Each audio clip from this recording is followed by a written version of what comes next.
تو یہ ایک سانپ بنائیں گے، ہم لاکھوں سانپ بنا دیں گے. ہم رسی سے بھی سانپ بنائیں گے، یہ صرف لاٹھی سے بناتے ہیں. ہم کس سے بنائیں گے؟ رسی سے بھی بنائیں گے، لاٹھیوں سے بھی بنائیں گے. فَأَلْقَوْا حِبَالَهُمْ وَعِصِيَّهُمْ، رسیاں بھی پھینکیں اور لاٹھیاں بھی پھینکیں. وَقَالُوا بِعِزَّةِ فِرْعَوْنَ إِنَّا لَنَحْنُ الْغَالِبُونَ، کہنے لگے ہمیں فرعون کے جاہ و جلال کی قسم، آج ہم غالب آ کر رہیں گے اے موسیٰ.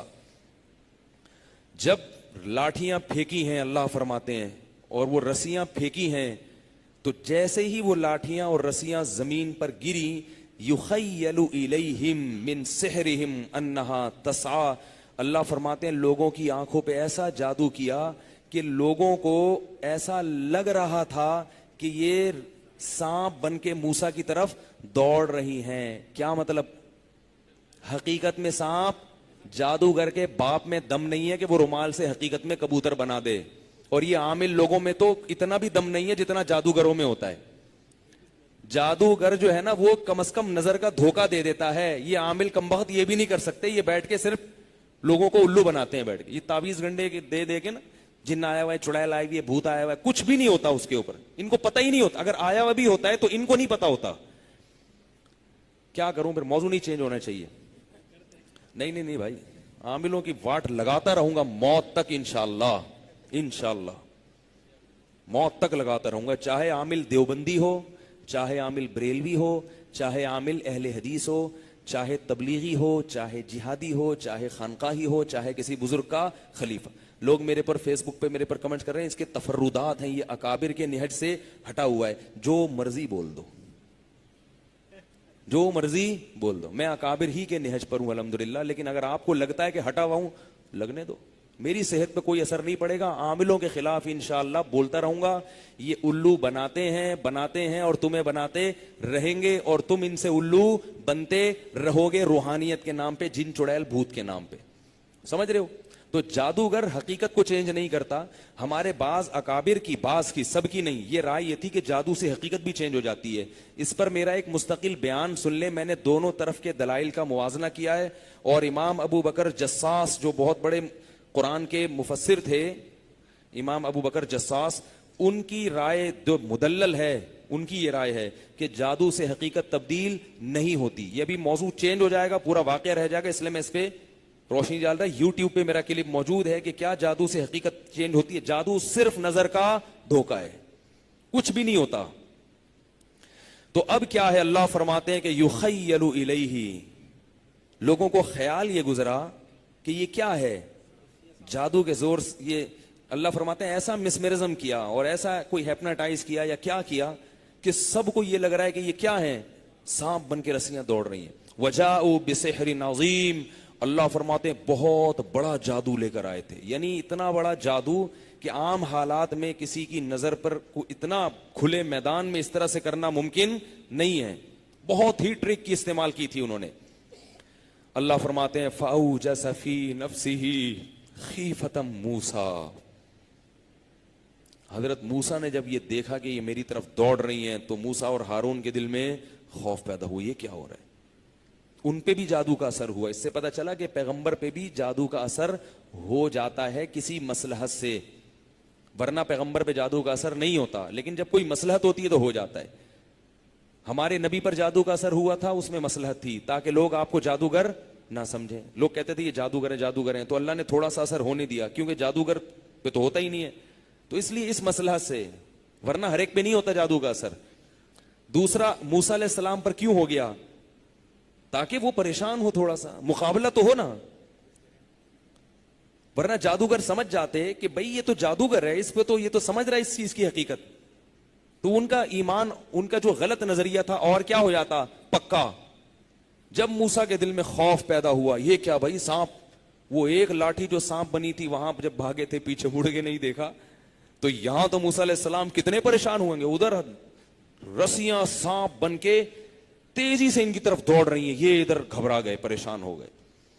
کیا عجیب الفاظ ہیں اللہ تعالیٰ کے. اللہ اپنے دین کو غالب کرنے کے لیے کیا کیا کرتا ہے، دیکھو کیا کیا کرتا ہے.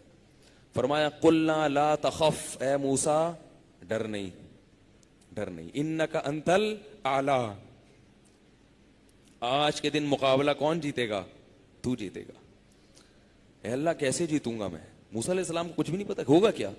القی ما فی یمینک، یہ جو میں نے تجھے بار بار توحید طور پہ پریکٹس کروائی تھی نا، رسی کو یہ لاٹھی کو پھینکنے کی، یہ ایسے تھوڑی کروائی تھی. القی ما فی یمینک، تیرے دائیں ہاتھ میں جو لاٹھی ہے اس کو زمین پر ڈال دے. اس سے پتہ چلتا ہے کہ چیزیں کون سے ہاتھ سے پکڑنی چاہیے؟ دائیں ہاتھ. جب بھی لاٹھی کا ذکر آ رہا ہے حضرت موسیٰ کے دائیں ہاتھ سے. اس سے پتہ چلتا ہے بائیں ہاتھ سے کام نہیں کرنا چاہیے.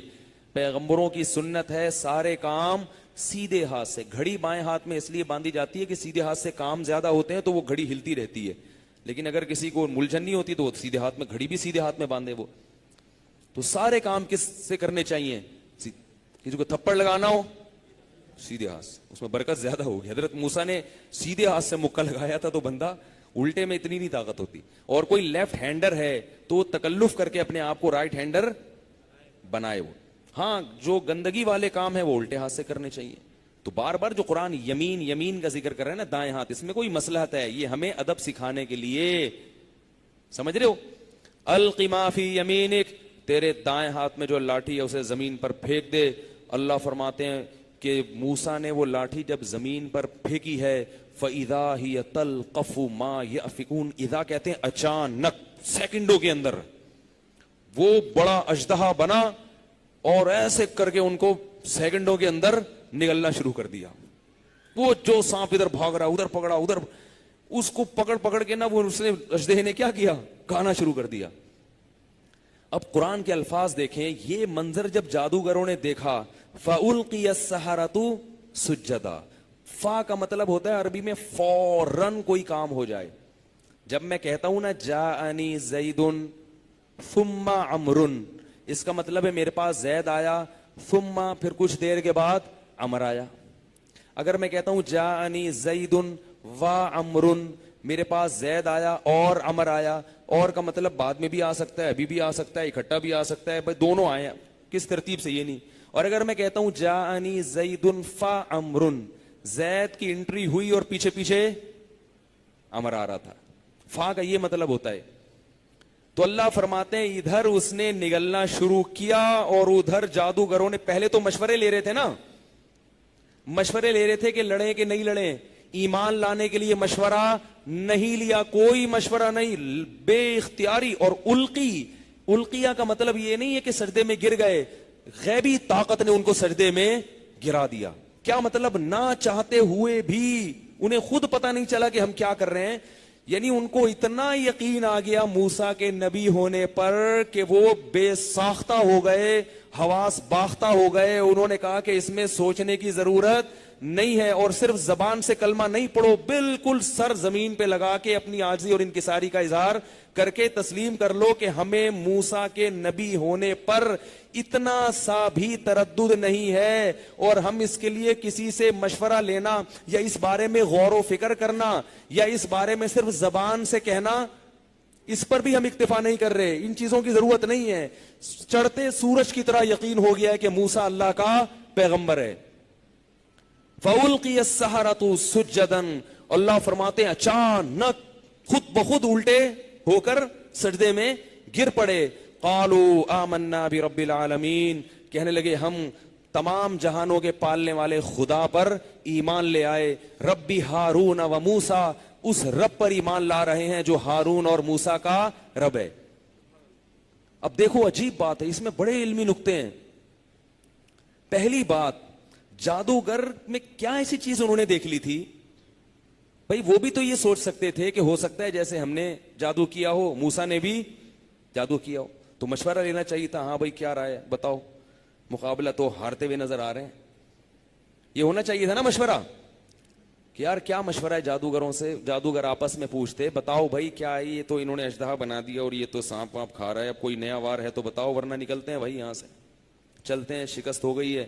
غور کرتے ہیں، تم میں جو موسیٰ کے ساتھ جانا چاہتا ہے ادھر چلا جائے، جس کا فرعون کے پاس جانے کا موڈ ہے وہ ادھر چلا جائے، اور اگر سب کا موڈ ہے اکٹھے ایمان لانے کا تو چلو پھر سبھی کلمہ پڑھ لیتے ہیں، نہیں تو سبھی لٹک جاتے ہیں، نہیں تو پھر سب فرعون کے پاس چلتے ہیں، یا اگلا مقابلے کی ڈیٹ دے دو.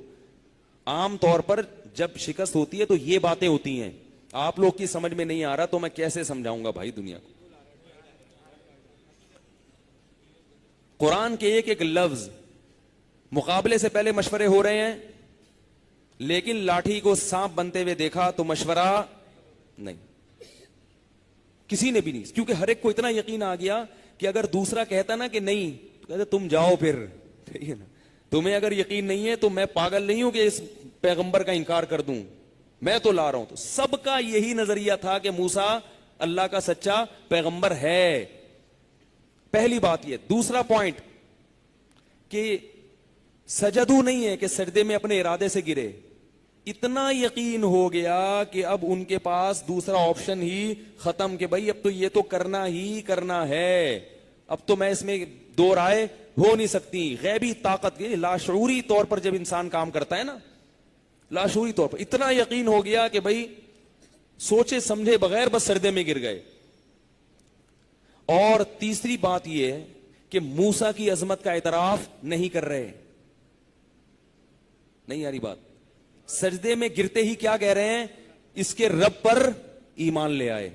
یہ نہیں کہہ رہے موسیٰ کو سچا نبی مان لیا, اگرچہ مطلب ایک ہی ہے, لیکن تذکرہ کس کا کر رہے ہیں, رب کا. یہ تینوں پوائنٹ کیوں تھے اب اس کو سمجھیں. اس لیے کہ جادوگر یہ بات جانتا ہے کہ جادو کے زور سے نظر کو دھوکہ دیا جاتا ہے. حقیقت میں لاٹھی کو سانپ کسی کا باپ بھی نہیں بنا سکتا. معذرت کے ساتھ کیا کریں, لالو کھیتی زبان استعمال نہ ہو تو بات سمجھ میں نہیں آئے. حقیقت میں لاٹھی کو سانپ یہ ہو نہیں سکتا. آج تک کوئی ایسا سائنسدان پیدا نہیں ہوا, سائنس نے بڑی ترقی کر لی ہے, بہت کچھ ہو گیا دنیا میں, ایسا نہیں ہوا کہ لاٹھی کیا بن جائے, حقیقت میں سانپ بن جائے. شعبدے بازیاں ہوتی ہیں, حقیقت میں لاٹھی نہیں بنتی. انہوں نے کہا ہم سے بڑا جادوگر دنیا میں کوئی ہے نہیں. پبلک کے لیے تو یہ بات مشتبہ ہو سکتی ہے, عوام کے لیے وہ سمجھ سکتی ہے بھائی یہ بھی جادو یہ بھی جادو, ہمیں کیا پتا ان میں سے صحیح کون ہے غلط کون ہے. لیکن جو جس فیلڈ کا ماہر ہوتا ہے وہ جانتا ہے کہ اس میں 2 نمبری کیا ہے اور 1 نمبری کیا ہے. کبھی تاجر کو دیکھا ہے نا آپ نے, کبھی تاجر خود چلا جائے نا دکان پہ سودا خریدنے, ایسا تاجر جو سارا دن لوگوں کو ٹوپیاں کراتا رہتا ہے, کبھی خود کسٹمر بن کے چلا جائے اور آپ بھی اس کے ساتھ جائیں, پھر اگر دکاندار آپ کو ٹوپی کرائے گا تو تاجر آپ کو سائڈ پہ لے جائے گا, بولے گا یہ گنتیاں ہمیں خوب آتی ہیں, یہ اسٹائل ہوتا ہے, یہ بیچنے کے انداز ہوتے ہیں. جو جس فیلڈ کا ماہر ہوتا ہے وہ اس کی حقیقت کو جانتا ہے. جیسے عامل لوگ سب جانتے ہیں کہ ہم سب فراڈی ہیں. اب میں آپ کو ایک بات بتاؤں, جلدی سے بس آگے چلوں گا, کہ میں جب عاملوں کے خلاف بولتا ہوں نا, عامل لوگ پتہ ہے کیا سوچتے ہیں, میرے خلاف غصے تو بہت ہوتے ہیں اور پروپیگنڈا بھی کرتے ہیں سب کچھ, لیکن اندر سے سوچ رہے ہوتے ہیں اس کو پتہ کیسے چلا, اور اس میں اتنا کانفیڈنس کہاں سے آیا. یہ خدا کی قسم یہ سوچ ہوتی ہے ان کے اندر سے. مسجد میں بیٹھ کے جھوٹی قسم نہیں اٹھا سکتا انسان ممبر پہ, وہ بھی رمضان کی راتوں میں, لیکن یہ سوچ رہے ہوتے ہیں کہ یار یہ تو ہماری فیلڈ ہے, ہمیں پتا ہے کہ ہم 2 نمبری کر رہے ہیں, اور یہ اتنے کانفیڈنس کے ساتھ کیسے کہہ دیتا ہے کہ یہ 2 نمبر ہیں. یہ بڑی حیرانگی کی بات ہے.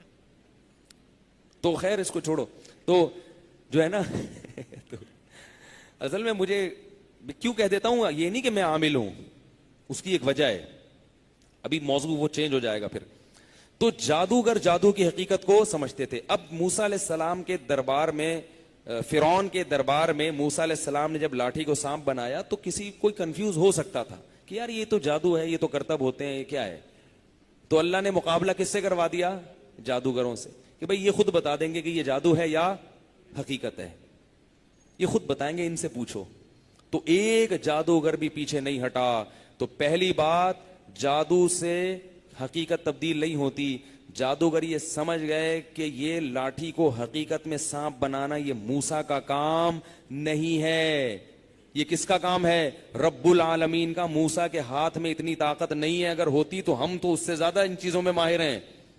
تو یہ کس کی قدرت ہے, اللہ کی. اور اللہ اس وقت ساتھ کس کا دے رہا ہے, موسیٰ کا ساتھ دے رہا ہے. اگر موسیٰ اللہ کا مقرب نہ ہوتا تو رب العالمین اس وقت موسیٰ کا ساتھ نہ دیتا, اسے تنہا چھوڑ دیتا. دوسری بات یہ کہ یہ جو سجدے میں گرے اور انہوں نے یہ اقرار کیا کہ ہم کس پر ایمان لاتے ہیں؟ ربی موسیٰ و ہارون، ہارون اور موسیٰ کے رب پر. تو ہزاروں لوگوں کے سامنے اللہ نے جادوگروں کی نہ صرف یہ کہ زبان سے بلکہ ان کے عمل سے بھی دکھا دیا کہ یہ معجزہ ہے، یہ مسمرزم، یہ جادو نہیں ہے، یہ ہو ہی نہیں سکتا کہ کوئی یہ کام خود سے کر لے.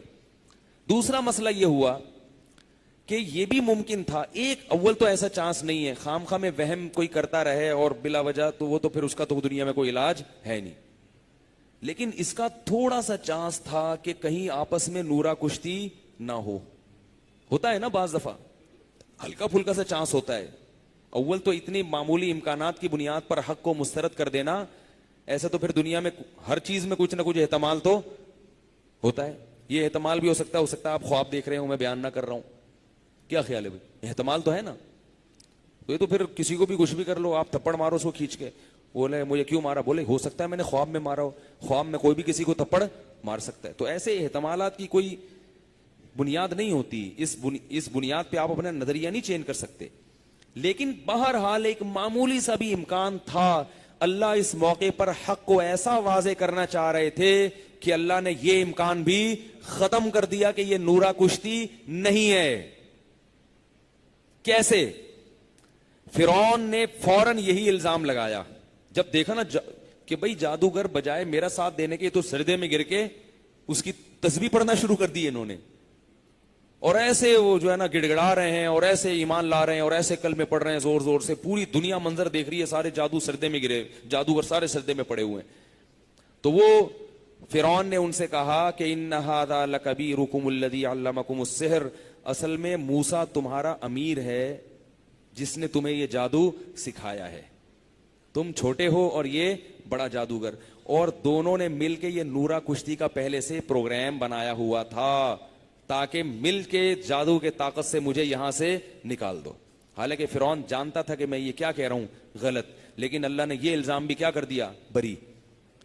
وہ اس طرح بری کر دیا کہ اگر فرعون نے پھر جادوگروں کو دھمکی دی کہ اگر تم واپس نہیں پھرے اپنے اس نظریے سے جو تم نے سجدے کرنا شروع کر دیے ہیں موسیٰ کے سامنے اور اللہ پر ایمان لے آئے ہو، اگر تم واپس نہیں پھرے لَأُقَطِّعَنَّ أَيْدِيَكُمْ وَأَرْجُلَكُمْ مِنْ خِلَافٍ وَلَأُصَلِّبَنَّكُمْ فِي جُذُوعِ النَّخْلِ، ہاتھ پاؤں کاٹ کے کھجور کے درختوں پہ تنوں پہ لٹکا کے تمہیں سینے میں خنجر مار کے سولی دے دوں گا. 24 گھنٹے کے اندر اندر تم سب کے ساتھ کیا ہوگا؟ یہ ظلم ہوگا، یہ سزا ہے تمہاری، 24 گھنٹے کے اندر سب کو قتل کر دوں گا.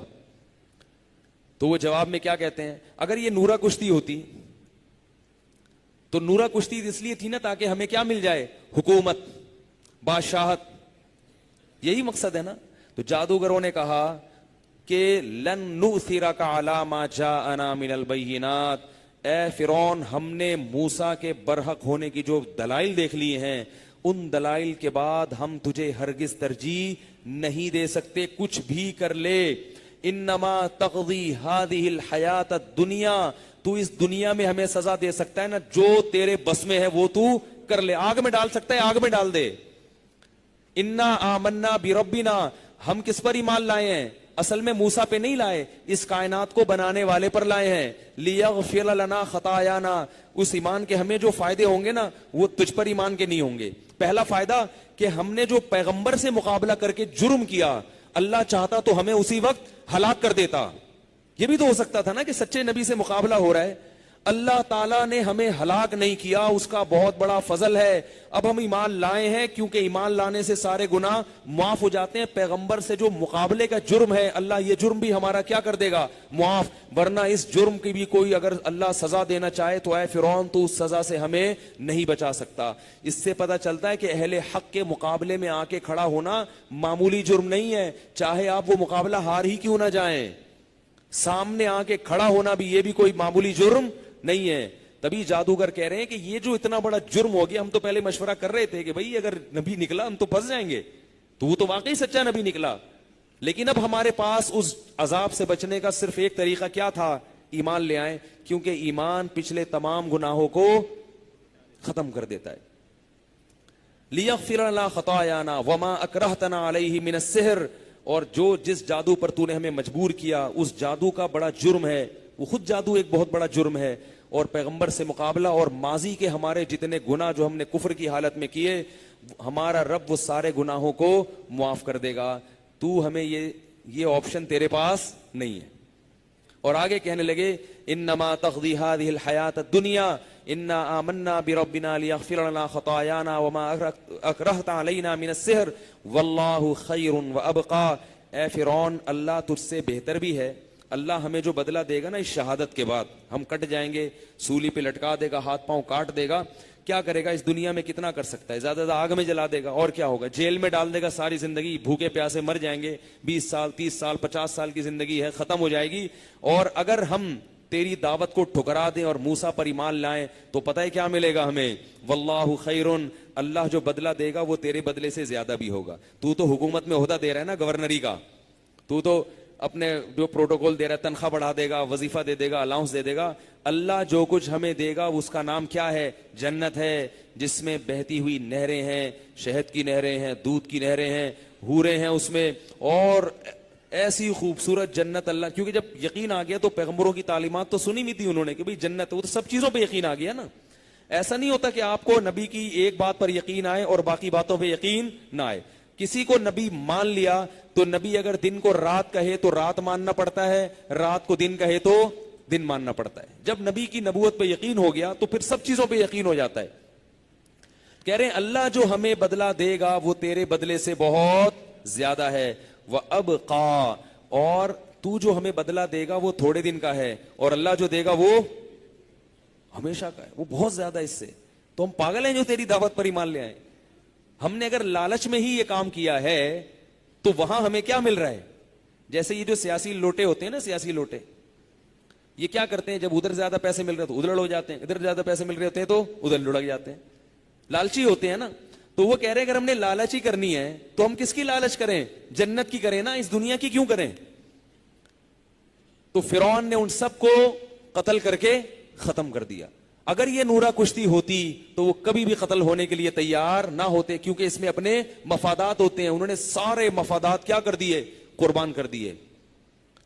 تو اللہ نے ایسا یہ حق کو دنیا میں واضح کیا، بول بالا کیا، کہ اس واقعے کو اللہ نے بڑے اہتمام کے ساتھ تورات میں بھی بیان کیا، اس واقعے کو اللہ نے بہت اہتمام کے ساتھ انجیل میں بھی بیان کیا، اور قرآن میں ایک جگہ نہیں، بار بار اللہ اس واقعے کو بیان کر رہے ہیں۔